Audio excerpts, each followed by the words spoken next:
Hello viewers, आज का हमारा टॉपिक है फैक्टर्स अफेक्टिंग एंजाइम्स एक्टिविटी।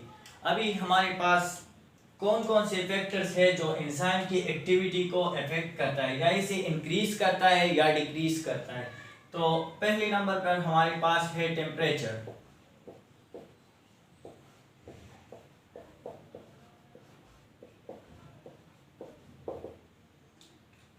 अभी टेम्परेचर का एंजाइम एक्टिविटी पे क्या इफेक्ट है उसे हम एक्सप्लेन करते हैं।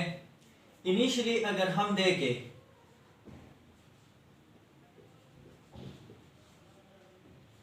जब हम टेम्परेचर को इंक्रीज करते हैं तो हमारे पास एंजाइम्स एक्टिविटी इंक्रीज होती है।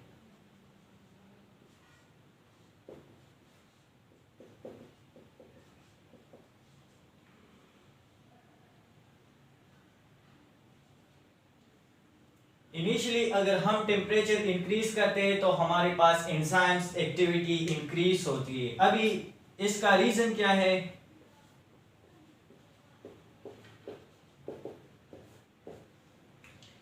रीजन ये है कि जब हम टेम्परेचर इंक्रीज करते हैं तो kinetic energy of atoms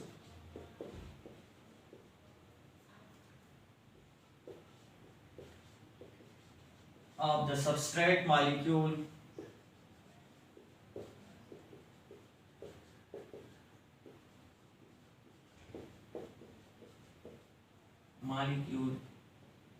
increases। जब काइनेटिक एनर्जी इंक्रीज होती है तो ये इजीली एक्टिवेशन एनर्जी बैरियर को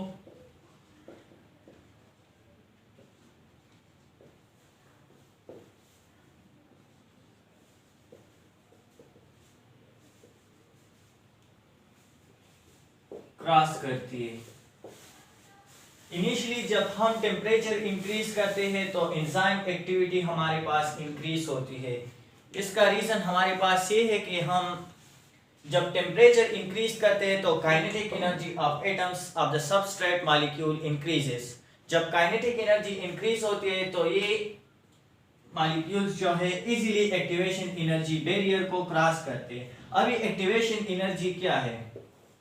Activation energy is the minimum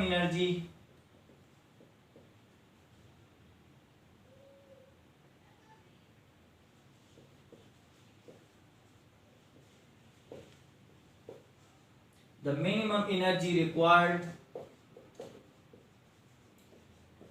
to start a chemical reaction।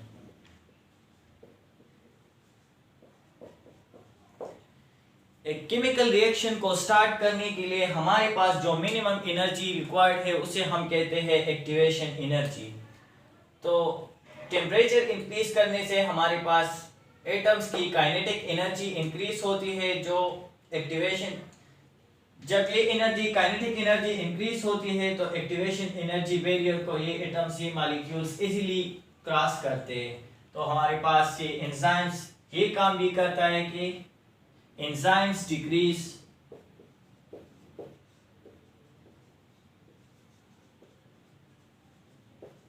the activation energy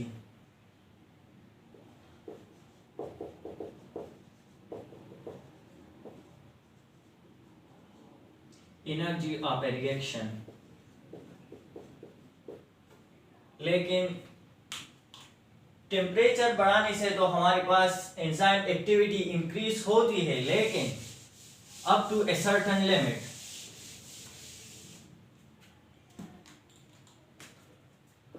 but up to a limit.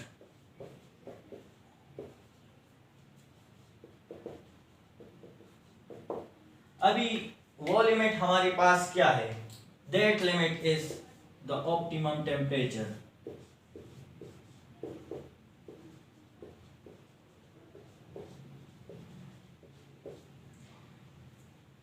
Initially, by increasing the temperature, the enzyme's activity increases but up to a certain limit, and that limit is the optimum temperature. अभी optimum temperature क्या है? ये वो temperature है at which enzymes work best.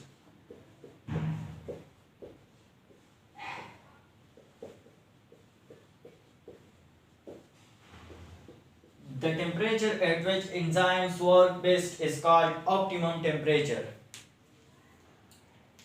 इस optimum temperature पे हमारे पास enzymes activity जो है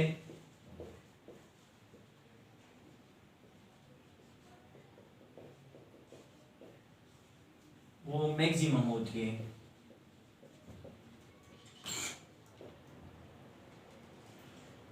ऑप्टिमम टेम्परेचर पे हमारे पास एंजाइम्स एक्टिविटी मैक्सिमम होती है।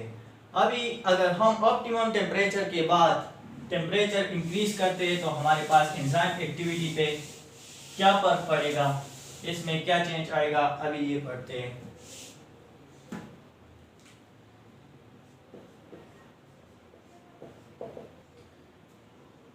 बियॉन्ड ऑप्टिमम टेम्परेचर,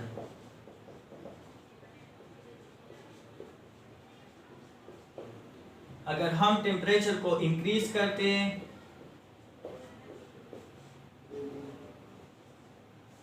तो हमारे पास एंजाइम्स एक्टिविटी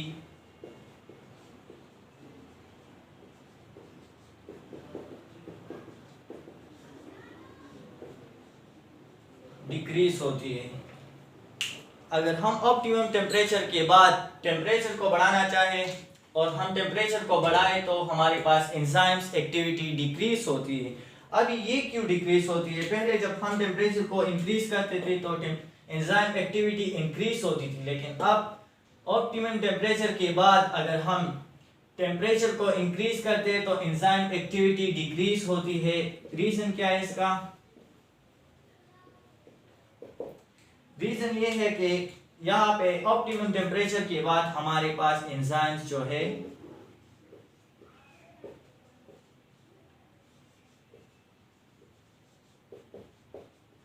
एंजाइम्स हमारे पास डीनेचर होते हैं। अभी डीनेचरेशन का क्या मतलब है? डीनेचर मींस या तो एंजाइम के स्ट्रक्चर में चेंज आता है या फंक्शन चेंज होता है या दोनों चेंज होता है, स्ट्रक्चर और फंक्शन दोनों चेंज होते हैं। तो फिर हमारे पास एंजाइम्स प्रॉपर वर्क नहीं करता, और जब एंजाइम्स प्रॉपर वर्क नहीं करता तो एंजाइम्स एक्टिविटी इफेक्ट होती है, डिक्रीज होती है एंजाइम्स एक्टिविटी। अभी अगर ग्राफिकली हम टेम्परेचर का जो इफेक्ट है एंजाइम एक्टिविटी पे वो ड्रा करें तो ग्राफ हमारे पास कुछ इस तरह आएगा।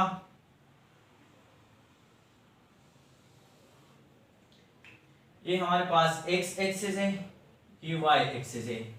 नॉर्मली अगर हम देखें तो एक्स एक्सिस पे हम इंडिपेंडेंट क्वांटिटीज को ड्रा करते हैं, तो यहाँ पे हमारे पास टेम्परेचर इंडिपेंडेंट है और एंजाइम्स एक्टिविटी हमारे पास डिपेंडेंट क्वांटिटी है। Enzymes activity,